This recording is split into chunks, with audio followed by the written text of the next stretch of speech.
Welcome to the channel, Dark Slavery Stories. Today's story comes from the year 1854. It is about Gideon Vance, a young black boy who could paint like Leonardo da Vinci. No one could explain how he did it. He had no teachers, no masters, and there was no official record of his training. This is a very heavy story. Take a deep breath and listen closely. Before we start, please subscribe to the channel and share in the comments which city and country you are listening from. Your support keeps these stories from being forgotten. Let us begin. In the summer of 1854, an event took place in Charleston, South Carolina, that historians still struggle to explain. On June 17th, inside the grand ballroom of the Planters Hotel, more than 200 of the most powerful people in the South gathered for a big celebration. They wore their most expensive clothes. The men had suits from London, and the women wore silk gowns that cost more than a family's yearly income. They drank fine champagne and ate fresh oysters. They were there to honor Thomas Ashworth, a 24-year-old white man who was famous for being the best painter in the South. But by the end of the night, everyone in that room would see something they could never forget. It was a discovery so shocking that newspapers across the country would put it on the front page. It was a truth so uncomfortable that powerful men would try to hide it for years. At the center of this story was not Thomas Ashworth, but a 17-year-old enslaved boy named Gideon. To understand what happened, we must go back 14 years to a cotton plantation northwest of the city. The Ashworth plantation was huge, covering 3,000 acres. In 1840, it held 112 enslaved people who worked from dawn until dark. The owner was Cornelius Ashworth, a cold and calculating man. He did not see people, he saw investments. He recorded births and deaths in the same book where he tracked the price of tools and cotton. In March 1840, an enslaved woman named Ruth went into labor in a small wooden cabin. She was only 22 and had been working for the Ashworths since she was 12. The labor lasted 18 hours with no doctor or medicine. Just before sunrise on March 14th, Gideon was born. Ruth held him for less than an hour before she passed away from complications. Gideon was raised by an older woman named Cora. She had raised many children, though most had been sold away. Cora noticed early on that Gideon was different. He was a quiet child who watched everything intensely. As soon as he could hold a stick, he began to draw in the dirt. Gideon never knew his father Solomon, who had been sold to Mississippi before Gideon was born. By the age of 5, Gideon was already working, carrying heavy water buckets to field workers in the heat. By age 7, he worked in the stables. At night, he would take burnt wood from the fires and use it as charcoal. He would find hidden spots to draw on stones or scraps of wood. He drew the faces of people on the plantation, the horses, and the mossy trees. Even without any training, his drawings were incredible. When Gideon was 8, an old man named Ezekiel caught him drawing. Ezekiel had been born in Africa and knew the world was a dangerous place for a talented black boy. Gideon had drawn a picture of his mother, Ruth, based only on Cora's descriptions. The drawing was so lifelike that Ezekiel felt like he was seeing a ghost. He warned Gideon to keep his talent a secret because white people did not want to see an enslaved person do things they weren't supposed to do. For years, Gideon obeyed, using berry juices for color and clay for different shades, improving his art in the shadows. Cornelius Ashworth's son, Thomas, had spent years in Boston trying to become a great artist. He had money and teachers, but he lacked real talent. His work was boring and lifeless. In 1851, Thomas discovered Gideon's secret. He found the boy drawing a beautiful sunset on a piece of tree bark. Thomas was stunned. He realized this 11-year-old boy was much better than he would ever be. Instead of reporting Gideon, Thomas saw a way to become famous. He told Gideon that he must paint for him in secret.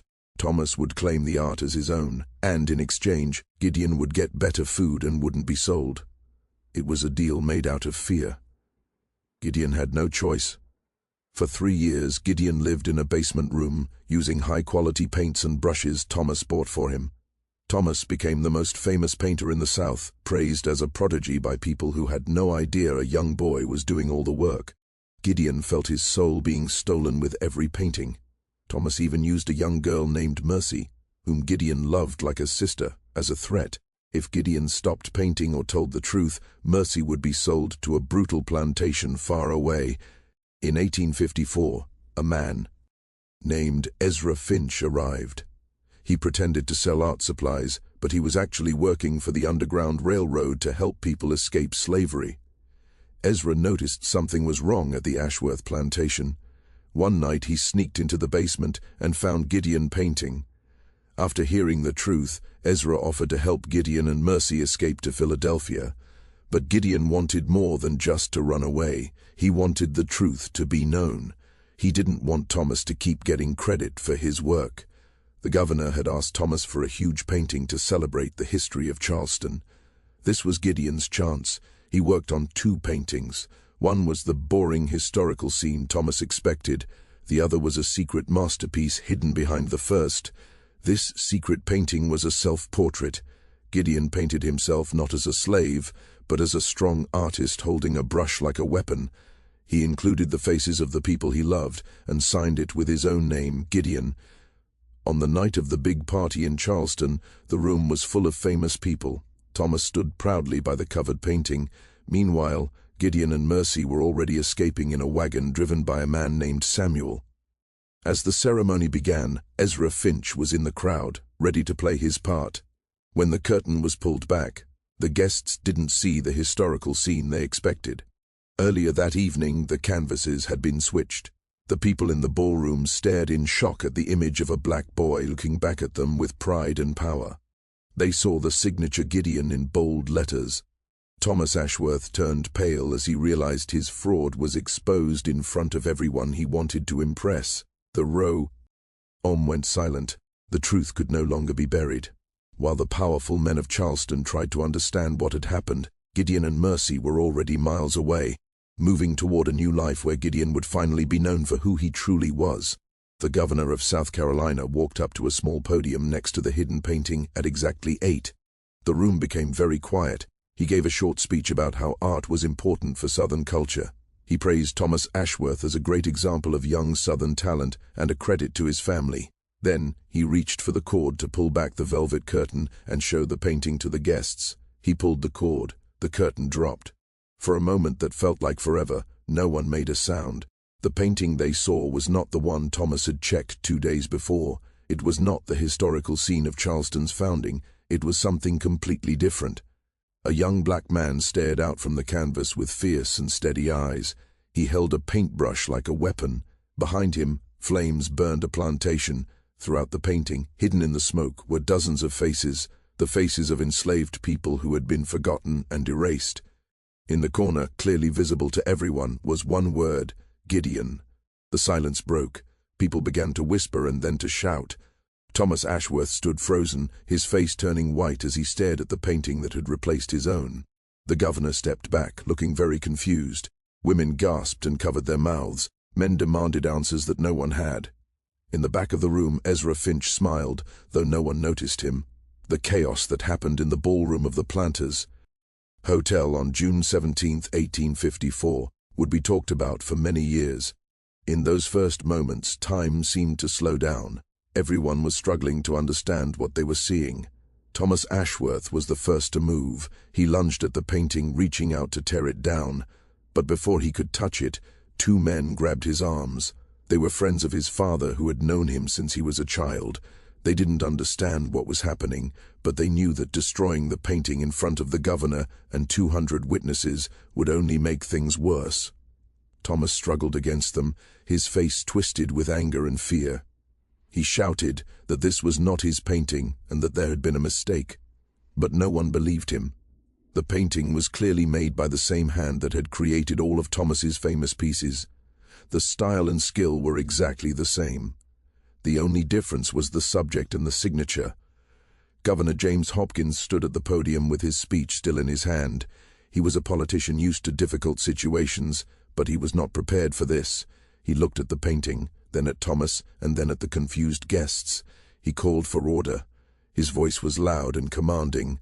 The murmuring slowed down. The governor announced that there was a misunderstanding and that the program would stop while they investigated. He asked everyone to stay calm and enjoy the food while he spoke with his advisors.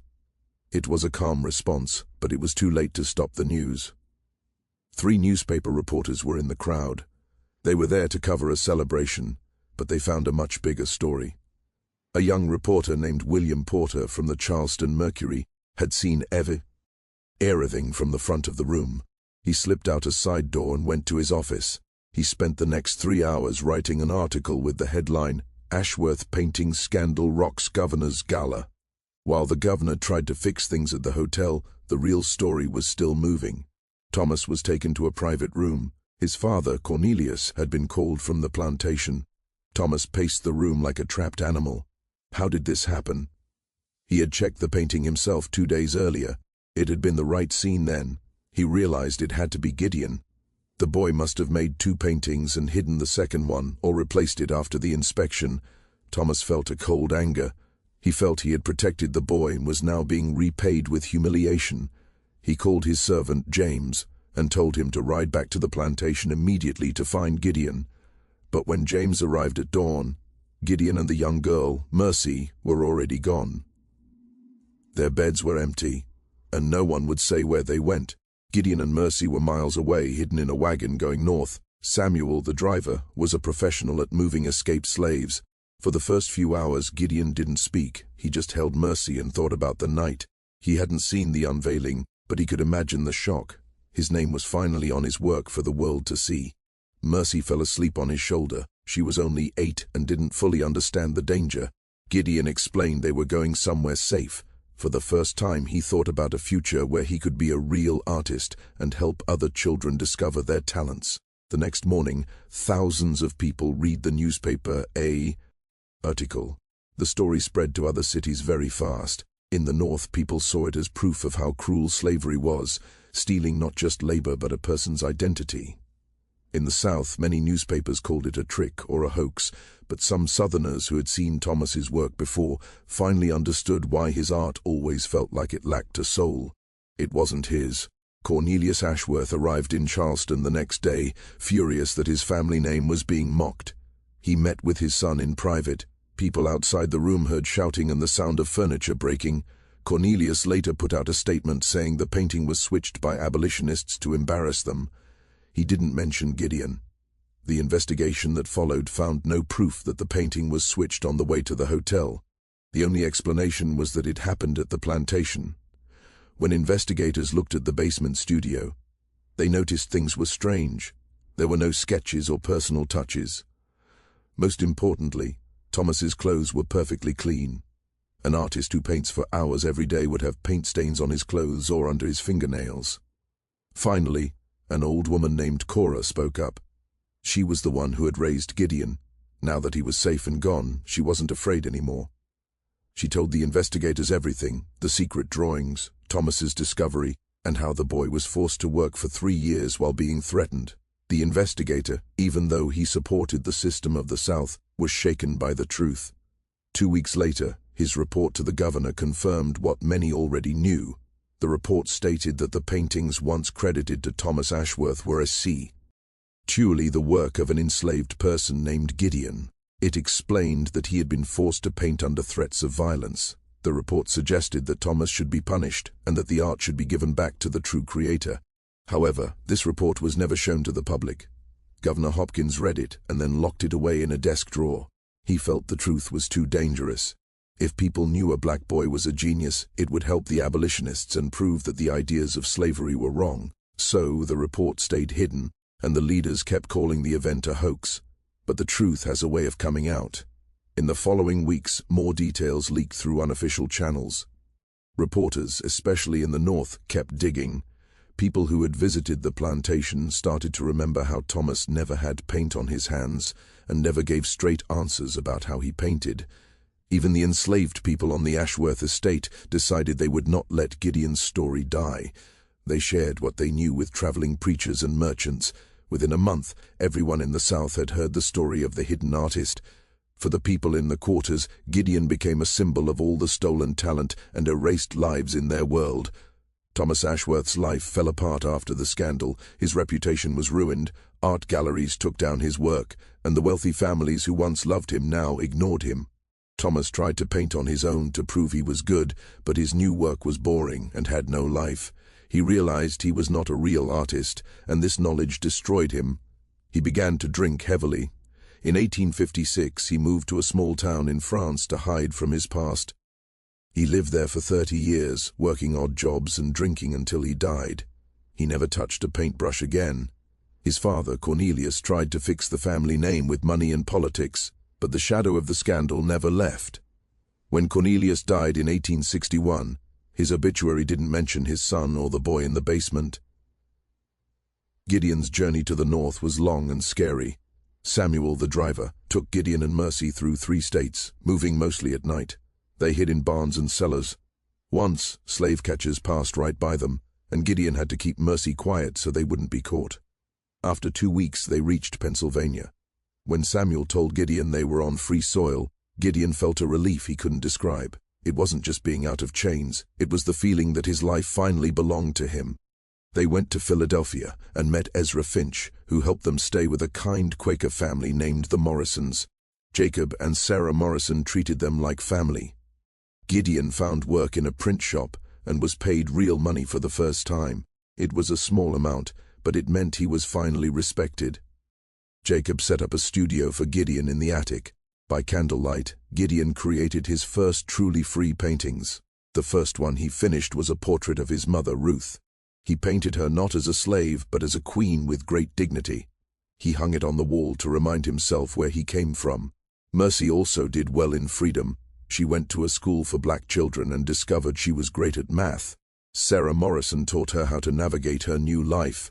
Gideon felt proud that he had kept his promise to protect her. Even as his story became famous across the North and Frederick Douglass spoke about his talent, Gideon had to stay in the shadows. Because of the Fugitive Slave Act, he was still considered property and could be captured if he was found. In 1857, a group in Boston organized an art show called The Art of Freedom. They wanted Gideon to show his work. They promised to protect him and hire lawyers to keep him safe. Gideon took the risk. At age 20, he walked into the gallery wearing his first suit. His 12 paintings were a hit. People loved his skill and were moved by his story. Gideon began giving interviews and speaking at meetings, telling his story for all those who couldn't tell theirs. Since Cornelius Ashworth had died and his estate was a mess, no one came to capture Gideon. He was finally free. He used the money from his art to start a school for black children in Philadelphia, teaching them the skills he had learned in secret. When the Civil War began in 1861, Gideon hoped it would end slavery forever. When the war ended in 1865, he was 25 and finally truly free in a country without slavery. He decided to go back to South Carolina. The trip was different this time. He traveled openly on a train. He found the Ashworth plantation in ruins. The big house was burned down and the fields were empty. He went to the small cemetery on the edge of the woods and found the unmarked grave of his mother. He cried for everything that had been stolen from him. Before he left, he placed a small painting of his mother on her grave. He wrote on it, "You gave me these hands. I painted freedom." He covered it with a stone to keep it safe. The masters were gone, but Gideon and his art were still there. Gideon returned to Philadelphia and lived a long, full life. He painted thousands of pieces and taught hundreds of students. He married a woman named Elizabeth, and they had 3 children. Mercy stayed close and became a teacher too. Gideon died in 1905 at the age of 65. His obituary called him one of the great American artists. At his funeral, his son read words Gideon had written. "They took my childhood and my freedom, but they could never take the truth of who I was. I was an artist from the moment I was born." Today, the Ashworths are forgotten, but Gideon's paintings are in museums for everyone to see. He proved that no one can truly own the human spirit or the fire of a person's talent. He painted his way to freedom, and his story will never be erased.